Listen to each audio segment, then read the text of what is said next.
let's get this over with. Oh, where are my manners? It's not that bad. Being Negative Nelly pays the bills, but relishing in the good keeps me going.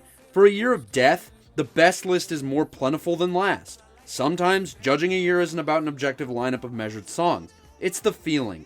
Maybe in a year's time, I'll feel better about it, but I'm still wallowing for now. All this country music. Grrr.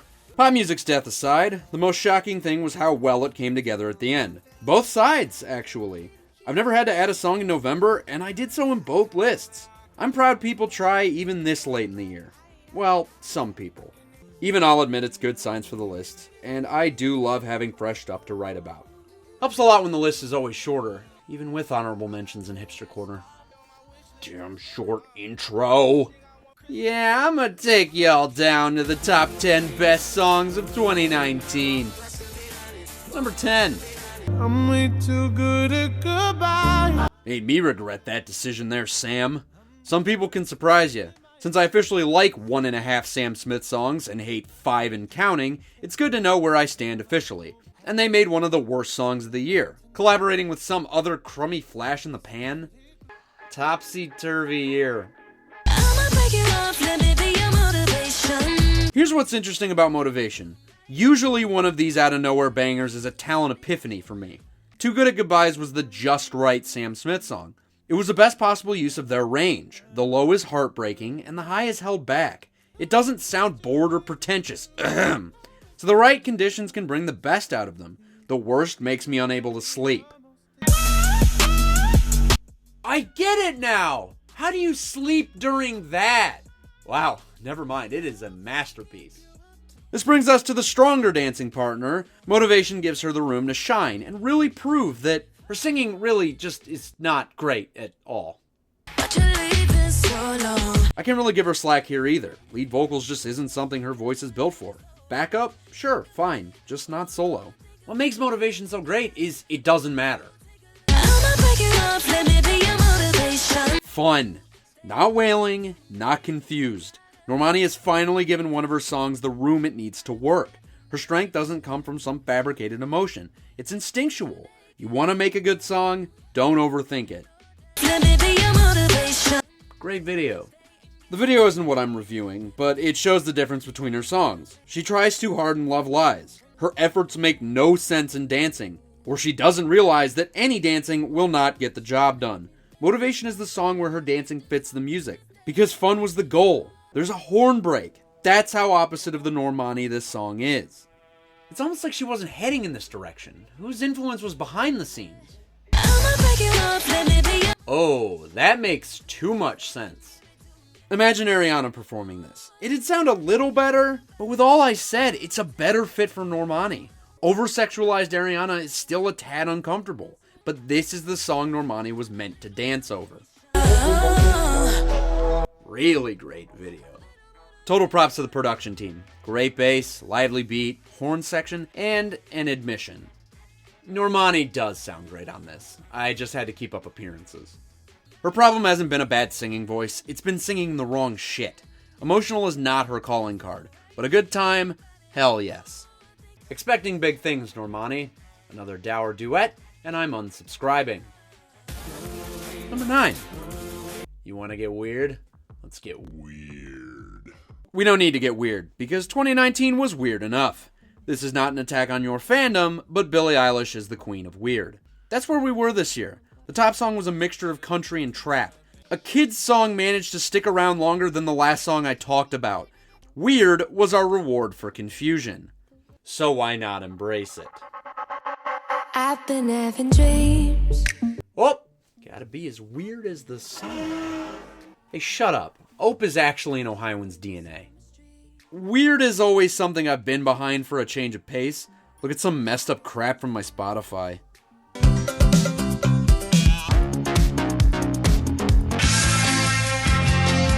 Still really mad they took this off Spotify. Christmas in Harlem. That'll do. Trampoline is just so odd. It stood out from the I don't cares and talks. And not odd in the way Down forced itself to be different. More in a niche-defining moment for relaxing, great production. Never. The synth line is what does it for me.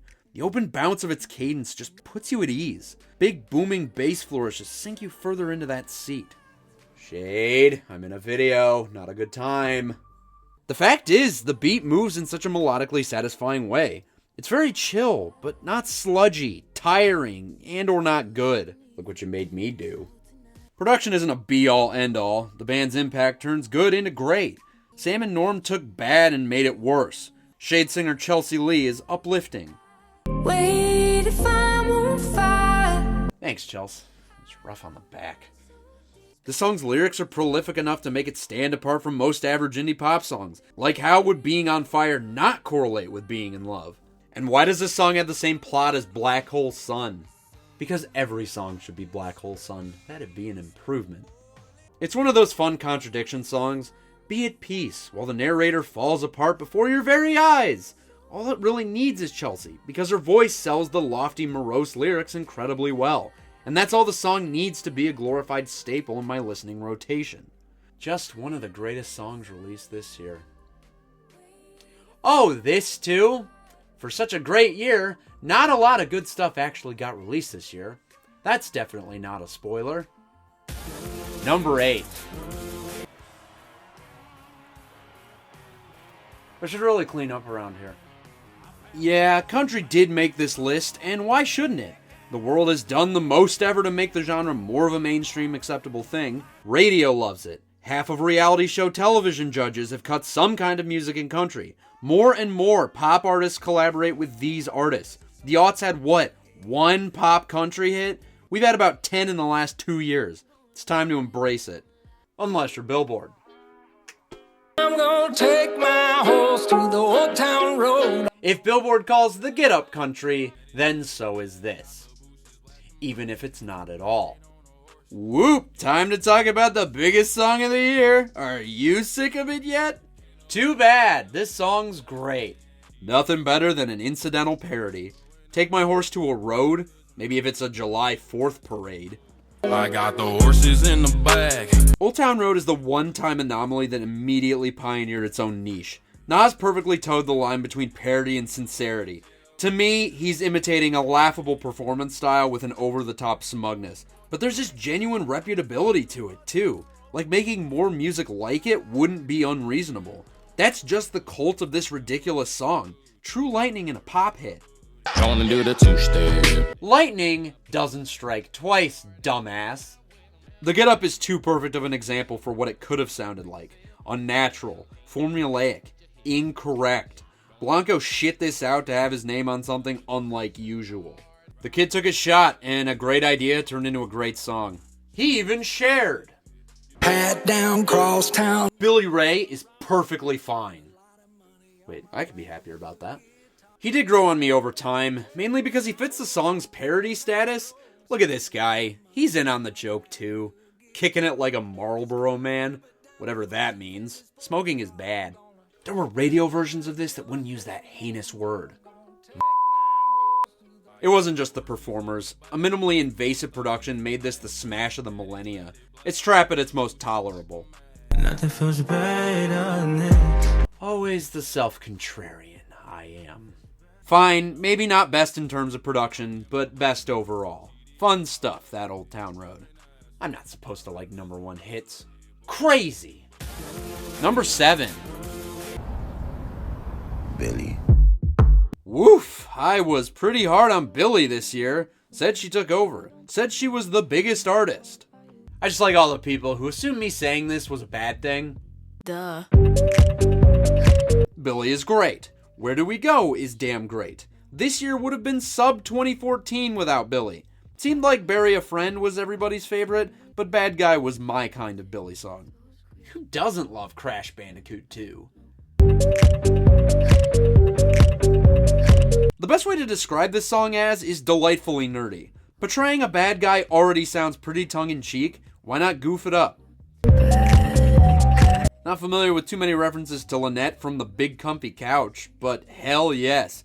Nothing like going back 20 years. Where's the Michael Bay remake of that? What puts Bad Guy over the top for me is the fact it's easily her best pop song. The rest of that album is very alternative, unless you think a crow screech is the norm. And even after this year's considerations, All Girls is good, but it's really underwhelming for Billificent. Bad Guy is Billie weaponizing her weirdness into an optimal pop song. Weirdness on full blast, let's talk about The Neighborhood. Similar to Sweather Weather, some people have said they check out once the song goes bonkers at the end. It transitions into a mechanical-esque trap breakdown, and it is definitely weird. Is what I would say if I was on the fence about the song. The ending is what makes me believe she is a bad guy. I don't see what she sees, but maybe it's 'cause I'm wearing your cologne. Oh! That line is the non-ironic version of psych, that's the wrong number. And even if the whole thing is that ironic, it's a move Billie owns. Hell, her popularity is like a big experiment, but I'm there. Never stop being you, kid. And stop letting Justin Bieber fuck up your songs. Number 6. As we sit at the end of the decade, we have really lost pop music. I agree that it fluctuates in eras, and we're definitely in a down period. Gaga, Kesha, Katy, that was a peak, and now we're ready to climb back up that mountain. Still never hurts to reminisce about the good times. This really is like a time capsule back from 2010. Pretty blonde lady make catchy fun pop song. Beats the alternative of blonde lady singing during tracheotomy. Tracheotomy. Frontrunner for most overrated song of this decade. Ava makes it so easy. Like everybody else is just trying too hard. I don't care. Of course you do. Can we just talk? Sounds like you want to show off, mister. Sweet But Psycho is about some crazy lady filtered through a great pop song. It's the story of someone nuts ruining lives. A tale of a volatile human. Like what Dark Horse wanted to be. So nice to just see a song with a premise and not something trying to force some weird message too big for the song. Psycho in the song actually means empowering and strong and outspoken. Come on, Ava. Everything was perfect without context. Why did you have to pretend the song is about something else? No girl wants to be known as the psycho. There aren't minute facts the singer points to this girl being even a little worth it. She's portrayed as true evil, as a facade of sweetness is delicately sprinkled over it. Just let me take it off. I like this shirt. Hold on. Not everything has to have some sophisticated, deeper meaning, and that's what's great about context. You can ignore it. I sure as hell will with this. There's this timeless quality to it, like The Fame. Oh, have you heard The Fame? I like The Fame. That's why I have this mega laser disc of it. Definitely with the song, Ava puts off the vibe of a true pop star. Pop song structure, catchy in an optimal way, and sex sells. Look at those two different lengths of hair. Ooh-wee! Ava represents a new wave of pop resurgence. Maybe inspire some new pop titans. Look around. Billie Eilish, Dua Lipa, hell, Lizzo, all exciting new artists. Hey, I was gonna do a bump and reveal that. Oh no, the video has a mind of its own. It's time to be fixed at a cost.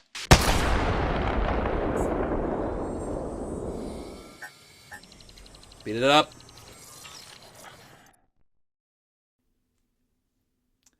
I think we're good. Continuing. Number 5. Damn it, the build-up's all gone. I do my hair talk, check my nails. 'Cause I Love You was basically my album of the year.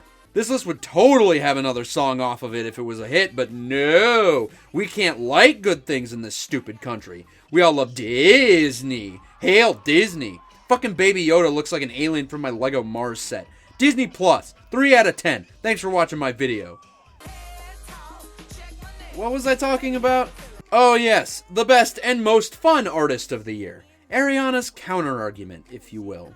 Tired of the bullshit. Preach, sister. The two of them did the exact same thing. I'm an untouchable force of power above your small-mindedness. But while Ariana looked like a smug, spoiled child, Lizzo sold it. I got a bottle of tequila I've been saving for you. Delivery that powerful, there's nothing she could say and I wouldn't believe. Sing with conviction over a decent beat, your song will kill. I hate Dance Monkey so much. Good as Hell is a slightly above Satisfactory song, therefore it's fantastic. Is it her best? No, but she has a similar hit-making power to Kesha. If she's willing to let it be a single, it's got high potential. Even the dumb Walmart commercial song is pretty great. Who would have thunk? Me, 'cause juice. Damn you, Bounty. Good as hell. That's the thing about it. It really evades analysis. I hear it on the radio, never skip it. The song is just always here and I'm about it. It's no juice, but it didn't have to be. Good as hell is just good as hell. Who wrote this shit? Number 4. Oh, radio, you pathetic husk of yourself. Most stations have been bought out by online conglomerates that struggle themselves. Now that I work early enough, I'm stuck with Elvis Duran and Dave/Jimmy most days. I've been pretty harsh on radio, but the real worst thing about it are morning talk shows. I'd rather listen to 5 hours of Dance Monkey than listen to some smug panel of self-involved narcissists blow shit up their own asses. We'll get into pop radio at lengths in days to come, but its lack of variation has crippled its relevance. The only thing that could rescue it is if some 2000s teeny bopper act got back together and made the best song of all of their careers. I'm a sucker for you. So for the 10% of you that also use that flimsy stick on your car for music, you probably hated 2019 way more than me if you even thought this song was mediocre. Because sheesh, it was the overplay recipient of the year. Everywhere, every hour. Maybe it'll stick around like Shape of You. That's a dumb hypothetical. Of course it will. It's the exact type of soft, pleasing crap radio can suck dry. The only way it could handle that would be if it was invincible to overplay. And that's just not possible. Oh, there goes Ducky again, talking about something that doesn't relate directly to the music's actual value. Overplay. Pfft. Like that's got anything to do with the context of a song, like a backstory theme or artist insights. Context can matter, and if Sucker can defeat Overplay, it's important. Sucker is a low-risk, highly consumable comeback tune, and they sure chose the right single. Imagine if Only Human was the first single. They probably would have had to cancel the whole comeback after that. Sucker was great in April, it was great in summer, fall, and now that the dust is settled, it's just as good. Radio couldn't even kill it. That's Christmas magic. It's the perfect storm of inoffensive. This is the calculated risk of the year. It's like it was the only song that was meticulously planned in every element. Like some guy pulling the strings was very particular about the way, holy crap, really? The One Republic guy? Some things in this world make too much sense. No wonder the other singles were unlistenable. Tedder was like 1 in 4 himself. Happy One Republic hit, everybody. I'm bored struggling to talk about this. Catchy, upbeat, Jonas's. Best possible scenario for them. Let's talk about some shit that's actually engaging, instead of the song beating into my head and I still won't skip on the radio. Number 3. From about September to the second I ordered this list, this was my number 1. Life's funny that way. Talk about the song I never skipped on the radio. Talk about a year that would have been a nightmare without her. Talk about so far spoilers. Just play the best video of the year. That's the only way this song should be introduced. Now, Berlioz, now please, darling, settle down and play me your pretty little song. Yes, Mama. Song may have grown on me a little bit. Why men great till they gotta be great? I think nobody explained this song better than Ethan. Take it away, Idol. This song is actually amazing. Unless I'm either tired or irritated, in which case it's the last thing I want to hear. I can see how it can be irritating. Lizzo wasn't holding back to be pleasant. You could have had a bad bitch, not committal. I think that's what makes Truth Hurts amazing. The thing puts me in a good mood. So I was deliberately vague about Good as Hell because a prevailing argument is over which is the best Lizzo song out of the 2 top 10 hits. And obviously I think it's Good as Hell, so let me explain why. Good is structured by a delightfully enjoyable piano line. It's full-bodied and melodically satisfying. And Truth's is better. It's 2 measures of quarter notes. That's it. 6 notes. And it's so simple and perfect. Somehow even gritty. More sustenance than a highly syncopated, more complicated part. But it's contrasted with Liz's motivational and uplifting tone. I don't usually check my nails, being the ape I am, but I can get feeling positive. Even with such an optimal state of mind, she sells it even more, and it's fantastic. Truth Hurts? Better. Why men great till they gotta be great? Wait, is he serious? That's a joke. It's good, but she sounds like every just rolled out of bed singing stereotype. How the hell could it be better? And why another talking to yourself joke so soon? 'Cause they're fun and easy to write. Damn straight they are. Good as Hell is a valiant effort, but it's really lacking in personal touch. It's like anybody could slate themselves into it and it would still work fine. He better know my worth. See, exactly. This version is no better or worse than the original, because they both have good bones. Truth needed a performance, and... Hey, I'm glad you're back with your bitch. I mean, who would wanna hide this? Here's how I look at it. Truth Hurt's polarizing risks are what make it the best Lizzo song. Juice, phenomenal song. Better Than Good as Hell is like the baby bear of the Lizzo songs. Papa Bear, Mama Bear, Baby Bear. Degrees of Lizzo unleashing her power. Sometimes too much of a good thing is the best thing. If that good thing is genuine female empowerment, no more of these prissy pop princesses pretending they're some level of untouchably fearless that their brains couldn't even fathom. Lizzo is power. Lizzo is fierce. Lizzo was the best thing about this year in music, which was incredible because she didn't release a single thing this year. Wait, seriously? Say we didn't discover her this year. We'd be back to 2014. Or even worse, that year that shall not be named. Shoot. None of it matters. Lizzo saved radio and the year. Sometimes the truth hurts. Or not at all. Bad writing. You sit in the corner. Oh, can I do corner entries later? If you're good enough. Yay. Number 2. I went to the moped store, said fuck it. So, if I personally had a better year, this would be number 1. If my number 1 wasn't where it was, then I would be lying to myself. So bear with me. Best song of the year, right now. What's the downtown relation this time? My first impression was virtually the same. 1 listen, highly enjoyed it, and knew it was here. 2nd listen, it became the best thing about the year. This is why you don't finalize your lists until November. Sometimes Selena Gomez saves her worst for the end. And sometimes Dua Lipa releases a new single. Don't show up. Oh, sweet, sweet, sweet Lizzo. You're strong and untouchable, but you're just not Dua Lipa. Truth really does hurt.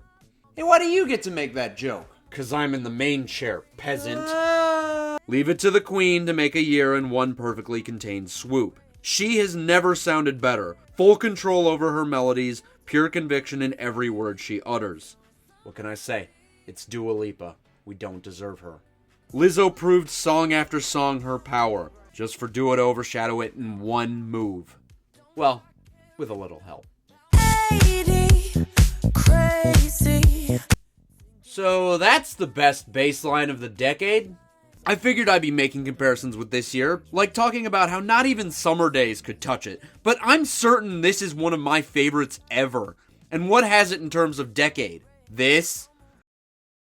Even pretending there's a placeholder I'm hiding there is an insult. Nothing is even close. Good already, so moved on. Then it has these masterful synth filters where the bass sounds like it's being fired from a laser rifle. I can't get enough of it. Turns you into a giddy fanboy. Have you heard the strings? Those damn woodblock triplets. Perfect piano stings. Dancing with somebody. Just perfectly put together. Damn it. Take a bow, producer guy. Who are you? Ah, Ian Kirkpatrick. That's, somebody. Did he do anything else this year? Fucking excuse me? Those 2 songs couldn't be more opposite. Just like the 2 stars. Aha, that's it. Kirk's a chameleon producer. Instead of relying on a sound that defines his work, he tailors each song to the artist's skill and reputation. Here's Selena Gomez. Have some stiff crap nobody could work with. Dua Lipa today? Oh shit, where's my savant writing team? We're writing for a legend today, people. This is not a drill. But to say Kirk doesn't have a calling card is just not true. He likes him some voice modulation. At least he doesn't try to break it. Well, with the good artists. Don't Start Now transcends being a pop song. It's an institution. 1 second of hearing it and nothing else matters. Enchantress spun gold into platinum. Truth Hurts is fantastic, and it's not even close. Best song of the year. Can't wait for that album, my queen. 2019 was a dumb year, so it can't actually be number 1. But before we open that can of worms, the Close But No Cigar Awards. Nothing feels better than I usually don't include So Far nominees by end of year if they don't make the list proper, but Better's constant inclusion on radio really did keep the year alive, so it earned the mention. Hell, it probably would have made the list if it ended a minute earlier. Can't get more pointless than that ending. You're sunflower. Say something, Rule. Ooh, so close. Not going to deny this was the easiest song to settle for if everything was Dancing with a Stranger, but there's two problems. One, I Know What You Did Last Summer is better. Whoops. And two, I don't like the way they say senorita. You call me señorita. It's a good joke that why would Sean like being called that? But I take more issue to the fact that the title of the song sounds like a Spanish 1 student is giving it a great first try. Señorita. Just not a fan of that pronunciation. Hey Panini, don't you be a meanie. This is exceptionally cute, and I can't believe the guy had a second song that was actually good. When I made the songs I like that nobody else does video 8 months ago, I may have misjudged what should have been number 1, so I'm gonna rectify that right now. I like shameless experimental Halsey, not bland pop sellout Halsey. Nightmare is New Americana's follow-up. Not as good, but neat enough. Locked in for the list until the minute before I actually ordered it. The Shame was enough to push it off, and I couldn't do the same to Motivation. I mean, not with a singer I love that much. From this year forward, anytime I think the year was crappy, this'll be an honorable mention. You'll know it's really bad when it actually makes the list. Would have been the 5th best song of 2016 if I had. Are you done yet? Is it my turn now? Yes, tell them about stuff too unpopular to get a spot. Alright. French, white, straight man. Life needs more Kesha, and the laugh reminds me of a Halloween floor mat we had when I was 5. Won't be in bondage to any man. Jesus is King is Kanye's best album of the last 3.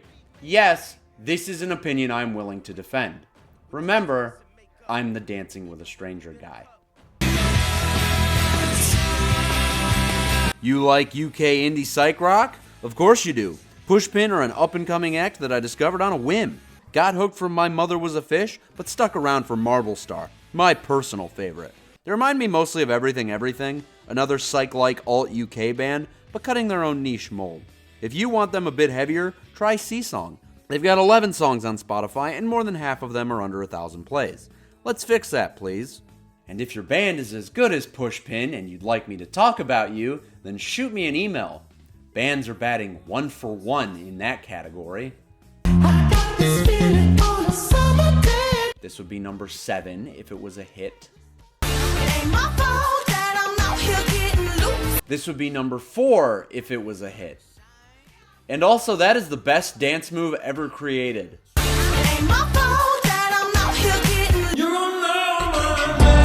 There were also a couple of YouTubers with secondary music talent who made great music this year. Jacob Christensen is the more talented of the two. Let's just say he's everything I wish Post Malone was. Check him out if you like effort.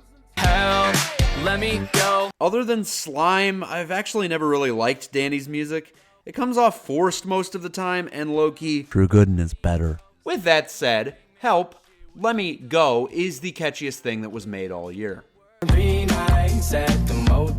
This is the best Khalid song he'll never be able to get out of his own inflated head to make. Oh, America, you always know exactly which singles to go with. Is Sweet But Psycho the better single? Yes. The better song? Nope. If you really do like Lady Gaga's The Fame, all of Ava's shit is for you. I'm a dumbass for suggesting she couldn't have other good songs. This song came out in 2013. I listened to it for the first time last year. It is one of the best songs ever made.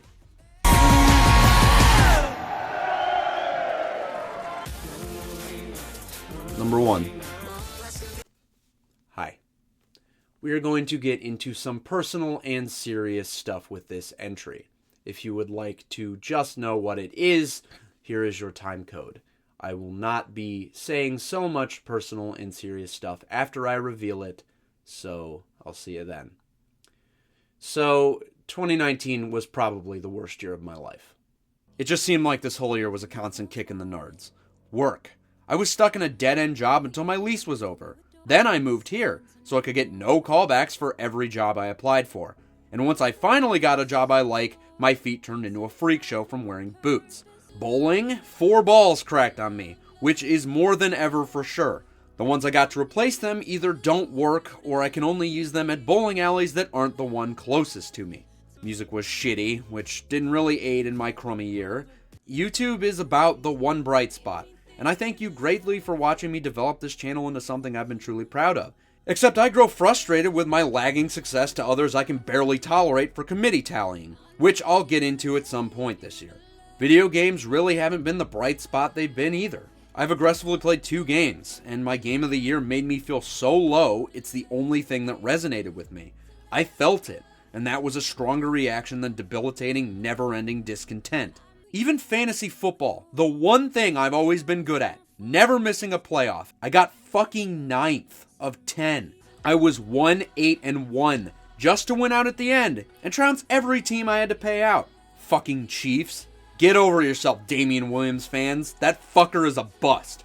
And now we need to talk about Casey. I had 2 stints of going to college after 2015. There was the, please kindly get out of our college, you have too many useless credits phase, and the attempt to get an actual degree phase of fall 2018. I worked at the local McDonald's during both phases. They gave me great hours, and I was the best at it. Made a lot of friends, made a lot of food, and met a girl. Being that I would leave the area after graduating, I figured that was it. But life is random, and I'd end up back there again. Timing was terrible the first time, but highly optimal the second. Before we get too far here, I should talk about bipolar depression. Don't think this is me outing Casey to the world about it. She was very open about her depression. That was the reason I knew I was willing to be there. If she was strong, why the fuck couldn't I be about it? It was one of the many things about her I loved. The biggest advice, which I've already given, is you know when you love somebody. There isn't some nagging feelings or question. When you know, you know. For example, she's a Hayley Williams superfan. Looks a hell of a lot like Hayley, too. Even before we got together, Paramore has always been one of my favorite acts. It was all little shit like that adding up. It was destiny-like.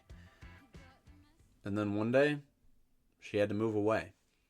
And I wasn't afraid. I knew some little amount of distance wouldn't do anything. I mean, we hadn't had a single fight in the entire time we'd been together. So why would a little distance be some real obstacle? We were better than that. We were better than that. Casey would tell me to stop talking to her so much about a month after the move. One more month, she would cut ties completely. I lived in an aftermath of what she left behind. Our job, our friends, our stupid college, our goddamn dates. And I never got more of an explanation than we didn't have a deep connection. We went from bliss to nothing. No discussion. It was over. All I got left in the bag I was stuck holding were the gestures she told me were outside of her capabilities for affection. Constant reminders of her as we liked the same shit. And absolutely no proof we were a couple, like one fucking picture together. I sat heartbroken, and she scrammed because it was easier than telling me what actually went wrong to my face. The party was over.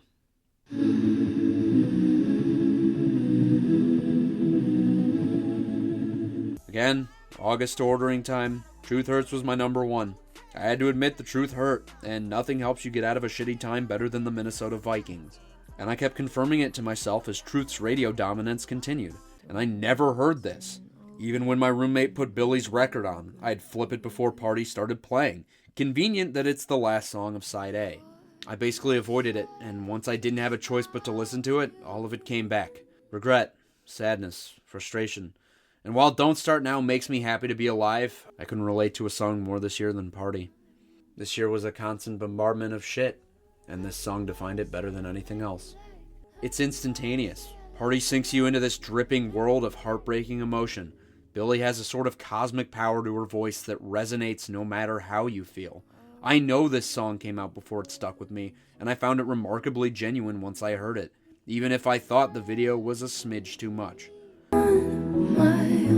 Oof.